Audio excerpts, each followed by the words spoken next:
Ahora vamos a hablar sobre los índices altos en creatinina. Esto va a ser en relación a la altura de la persona. Como podemos ver aquí, la creatinina es un metabolito del creatinofosfato, sustancia presente sobre todo en el tejido muscular. Aquí nos va a dar una fórmula donde vamos a recabar la orina, la excreción vaya en 24 horas de la orina, que nos va a permitir hacer el cálculo donde la creatina de 24 horas por 100 entre la creatina predecible de orina en 24 horas. Y en base a esto vamos a obtener un porcentaje, el cual vamos a poder interpretarlo dependiendo si el resultado, en este caso si es de 110 a 90, el grado de nutrición va a ser normal, de 89 a 80 leve, y ya en casos severos de menor a 70 va a ser grave. En personas normales podemos tener los niveles de creatinina un poco más altos. Bueno, en personas que tengan masa muscular por encima de lo normal, por la presencia de más masa muscular. En este caso, pues va a ser la creatinina donde va a estar presente. Por otro lado, también es importante tener en cuenta este parámetro, pues es el que nos va a indicar qué tan bien están funcionando nuestros riñones, ya que si lo tenemos demasiado bajo, podemos tener algún problema renal.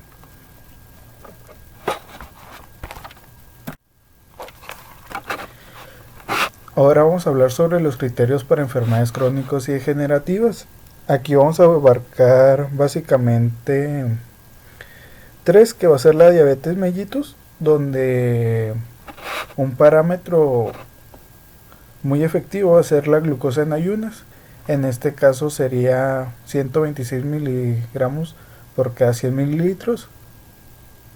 Otro punto, otra característica van a ser la hipertensión arterial, donde esta se va a medir por medio de la presión arterial, donde lo ideal sería que estuviera entre 140 sobre 90. Y por último vamos a tener las dislipidemias, que en este caso los triglicéridos se deben de mantener entre 150 miligramos sobre 100 mililitros, donde un colesterol total debe ser de 200 miligramos sobre 100 mililitros, y luego vamos a tener el colesterol de baja densidad, que va a ser el LDL de 100 miligramos sobre 100 mililitros, y el colesterol de alta densidad, el HDL, que debe ser de 50 miligramos sobre 100 mililitros. Estos son los parámetros normales en los cuales nos debemos de mantener para evitar presión arterial alta, diabetes o alguna dislipidemia. Enseguida vamos a tener lo que es el perfil tiroideo. El perfil tiroideo es de suma importancia conocerlo bien, pues es el que va a provocar que nuestro metabolismo esté acelerado o muy enlentecido, que para esto vamos a poder tener hiper o hipotiroidismo. Bueno, básicamente aquí, como podemos ver, están todos los parámetros que abarca un perfil tiroideo, pero básicamente lo que nosotros nos va a importar van a ser tres parámetros, que en este va a ser la TSH, que es la hormona estimulante tiroidea, que esta a su vez va a promover que se produzca T4 y a su vez T3. Bueno, y por otro lado vamos a tener la T4 libre, que viene siendo la tiroxina, y la T3 libre, que es la triiodotironina. Estos tres parámetros van a ser los que más nos importan para poder determinar si el paciente va a tener hipertiroidismo o hipotiroidismo. Como podemos ver aquí la TSH en suero es la principal, pues es la más sensible y específica. En caso de elevación va a reflejar un hipotiroidismo primario. Y en caso de que esto suceda, El otro indicador importante sería la T4 libre. Y finalmente la T3.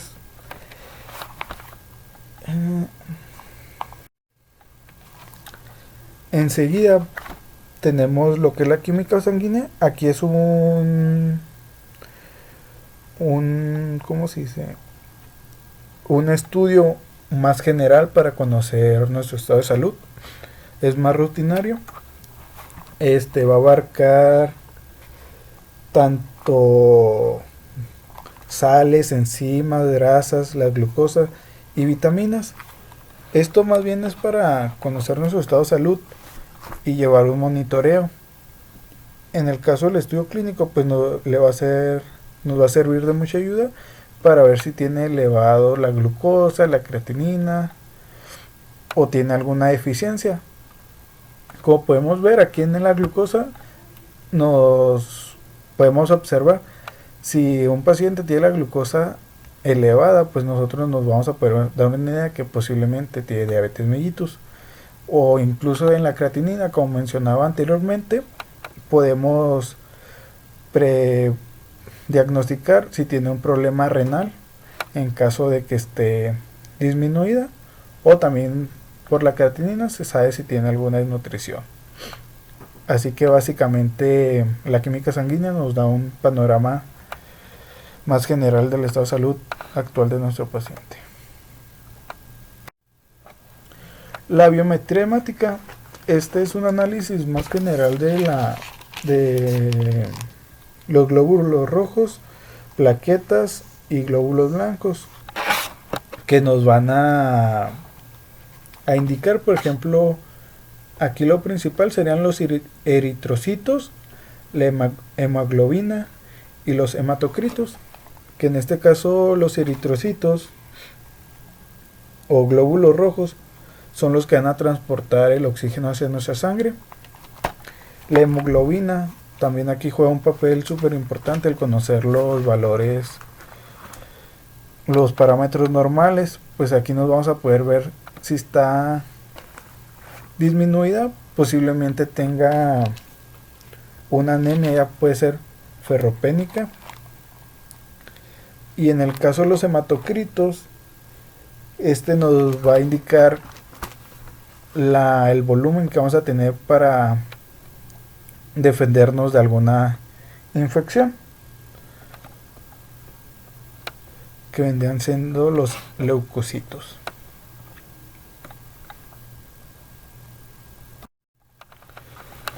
Por otro lado, vamos a tener los análisis del funcionamiento gastrointestinal, que en básicamente por lo general nos vamos a guiar por lo que va a ser el pH en heces, que cuando se tiene un pH menor a 6, por lo general van a presentarse diarreas y su pronóstico va a ser una mala absorción de hidratos de carbono.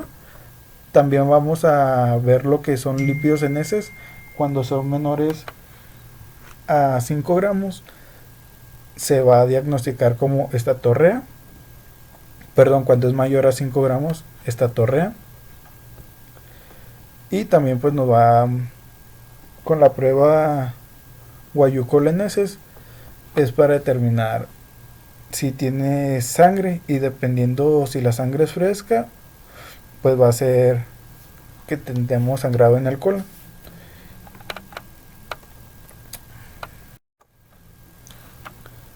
Ahora vamos a tener los datos.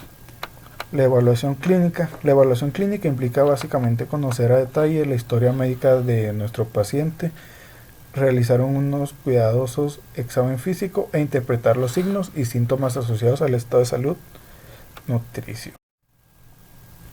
Bueno, como veíamos, la historia médica o clínica va a ser el llevar a cabo una recopilación de todos los datos de nuestro paciente, donde va a abarcar tanto datos personales patológicos, no patológicos, incluso económicos, culturales. Abarca todo sobre la información de nuestro paciente. Después, para su evaluación vamos a tener lo que son signos y síntomas. Los síntomas se entienden como las molestias o sensaciones subjetivas. Son todo lo que no vamos a poder ver de nuestro paciente, solo lo que él va a sentir. Por otro lado tenemos los signos, que son las manifestaciones objetivas. Los signos son todo lo que nosotros vamos a poder ver a simple vista. Y ahora vamos a tener los signos físicos, el cual se va a basar en una valoración nutricional por signos clínicos. Se basa en la observación de aquellos cambios relacionados con la ingesta dietética inadecuada, escasa o excesiva, mantenida por el tiempo. Esto quiere decir, por ejemplo, si nuestro paciente lleva una nutrición deficiente durante mucho tiempo, pues un signo va a ser la desnutrición, pues lo vamos a estar viendo evidentemente. Y los signos clínicos deben ser un complemento a la valoración nutricional. El examen físico, pues su función principal es detectar signos relacionados con los trastornos nutricios que no se pueden identificar con ningún otro indicador de la evaluación del estilo nutricio, ya que se refieren al análisis de los cambios relacionados con una nutrición deficiente. Pueden verse o sentirse en la piel, el cabello, ojos, mucosa o bien en los órganos más cercanos. Por ejemplo, aquí no podemos observar en el caso de los exámenes bioquímicos si una persona tiene algún trastorno alimenticio. Eso es algo que evidentemente ni los antropométricos nos pueden revelar hasta un examen físico. Bueno, para el examen físico nos vamos a basar en 4 puntos, en el cual va a ser la inspección. Esto es lo que vamos a ver a simple vista de nuestro paciente desde el momento que entramos con él.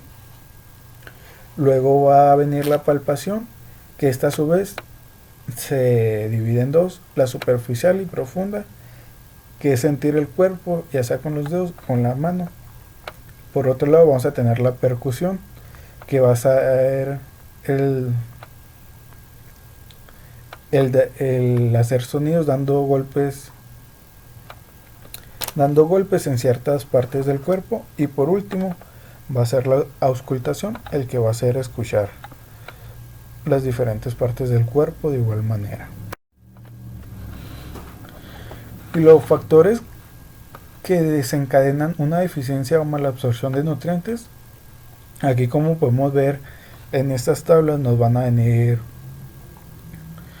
varias características. Por ejemplo, en el alcoholismo podemos determinar que va a haber una baja energía, baja de proteínas, niacina, ácido fólico. Así vamos a tener diferentes situaciones en donde nosotros, por la misma historia clínica, vamos a saber que nuestro paciente posiblemente va a tener una deficiencia de vitaminas. Por ejemplo, por decir otra, en una anemia perniciosa posiblemente hay una falta de la vitamina B12.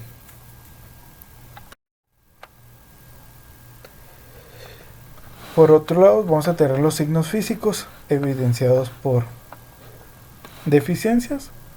Aquí en aspectos generales va a ser la apatía o la irritabilidad. Se puede determinar por una deficiencia en energía y proteínas.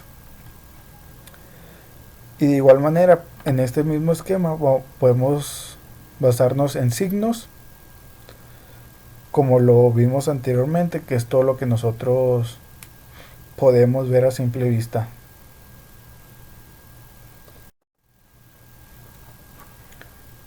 En esa otra diapositiva son más signos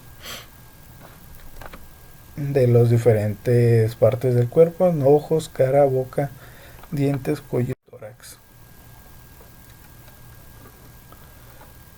En este otro lado serían más bien ya los síntomas, porque nosotros no podemos ver el sistema gastrointestinal ni vías urinarias.